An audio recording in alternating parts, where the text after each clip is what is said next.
Part D, question number 1।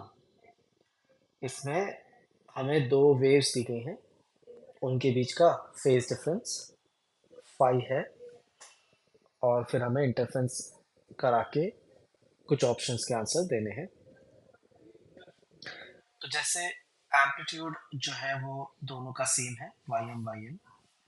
तो जैसे A option में लिखा है मैक्सिमम इंटेंसिटी के बारे में, जब फेज डिफरेंस ज़ीरो हो तो हम कंस्ट्रक्टिव इंटरफेरेंस की बात कर रहे हैं। जब फेज डिफरेंस ज़ीरो होता है, कंस्ट्रक्टिव इंटरफेरेंस होगा। ऐसे में एम्पलीट्यूड जो है वो ऐड हो जाते हैं और जो मैक्सिमम एम्पलीट्यूड आएगा वो ट्वाइस आ जाएगा, 2 y m। और जो इंटेंसिटी होती है वो एम्पलीट्यूड के स्क्वायर के प्रोपोर्शनल होती है। तो हमारी इंटेंसिटी जो आएगी मैक्सिमम वाली, वो 4 टाइम्स आ जाएगी इंडिविजुअल इंटेंसिटी के, क्योंकि एम्पलीट्यूड डबल आ रहा है। तो maximum intensity that can be achieved at a point is twice, इसमें लिखा है तो वो गलत है और हमें इनकरेक्ट स्टेटमेंट ही इसमें बताना है। ट्वाइस नहीं होगा, 4 टाइम्स होगा। जैसे बी में लिखा है मैक्सिमम इंटेंसिटी इज 4 टाइम्स, जब फाइव ज़ीरो, तो बी सही है। सी में लिखा है maximum amplitude is double when five zero, ये भी सही है, एम्पलीट्यूड डबल है और इंटेंसिटी 4 टाइम्स है। When the intensity is zero, intensity zero होगी जब फेज डिफरेंस, जब डिस्ट्रक्टिव इंटरफेरेंस होगा, यानी फेज डिफरेंस पाई होगा। नेट एम्पलीट्यूड इज ज़ीरो और उस वक्त फेज डिफरेंस पाई है। डी भी सही स्टेटमेंट है, यानी ए इनकरेक्ट है। क्वेश्चन नंबर 2 में हमको बताना है कौन सा पेयर जो है वो सेम फेज में है। तो इस वाले पॉइंट के साथ ये वाला पॉइंट फेज में है, ए पॉइंट के साथ ये वाला पॉइंट फेज में है। हमें बेसिकली पूरा एक साइकिल कंप्लीट करना होता है और उसके बाद वाले पॉइंट्स सेम फेज में आएंगे। हम यहाँ से अगर शुरू करें तो यहाँ तक एक साइकिल होता है और इसी तरह से हम बोल पाएंगे कि बी के साथ जी फेज में है। और अपनी ऑप्शंस वगैरह चेक कर लेंगे तो बी जी का ऑप्शन है, यानी डी ऑप्शन सही है।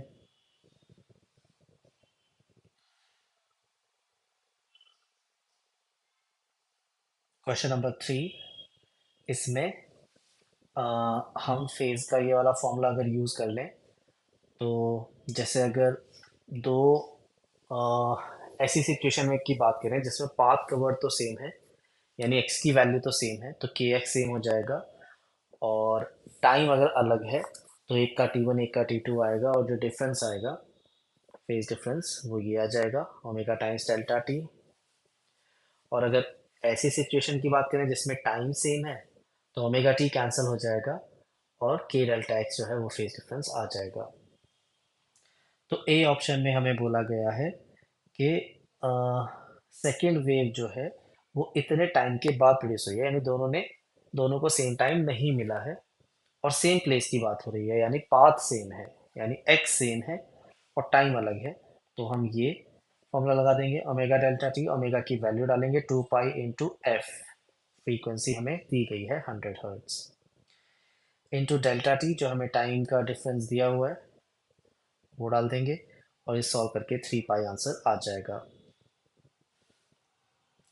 फिर बी पार्ट में इस बार पाथ दोनों के अलग अलग हैं, एक ने थोड़ा ज़्यादा पाथ कवर करा है।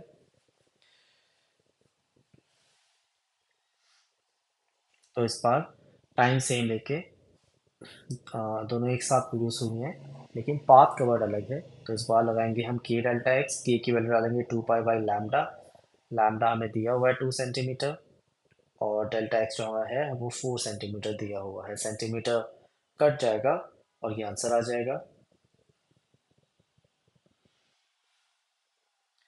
अब जो सी पार्ट है उसमें हमें रिजल्टेंट एम्पलीट्यूड निकालना है, दोनों वेव का एम्पलीट्यूड 2 mm लेके निकालना है।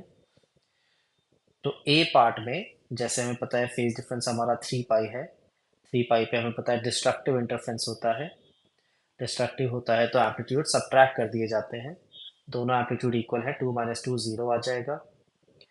और जो बी पार्ट है उसमें 4 पाई फेज डिफरेंस है, इवन पाई है तो ये कंस्ट्रक्टिव इंटरफेरेंस है, इसमें एम्पलीट्यूड ऐड हो जाते हैं तो 2 और 2 ऐड होके 4 mm आंसर आ जाएगा।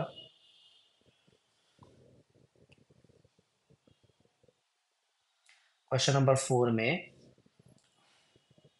सेम एम्पलीट्यूड की दो वेव्स हैं, फ्रीक्वेंसी भी सेम है और उनमें फेज डिफरेंस फाई है, सेम डायरेक्शन में चल रही है। जैसे ए ऑप्शन में लिखा है resultant amplitude will be twice that of single wave but the frequency will be same. तो इसमें जैसे हमें दोनों के एम्पलीट्यूड सेम दिए हुए हैं लेकिन फेज डिफरेंस हमें दिया हुआ है कि यहाँ पर फेज डिफरेंस है फाई, तो क्योंकि फेज डिफरेंस है तो यहाँ पर कंस्ट्रक्टिव इंटरफेरेंस नहीं होगा, इसलिए एम्पलीट्यूड का डबल आना ज़रूरी नहीं है। अगर फेज डिफरेंस होता है तो हमारा जो रिजल्टेंट एम्पलीट्यूड होता है उसका फॉर्मूला होता है,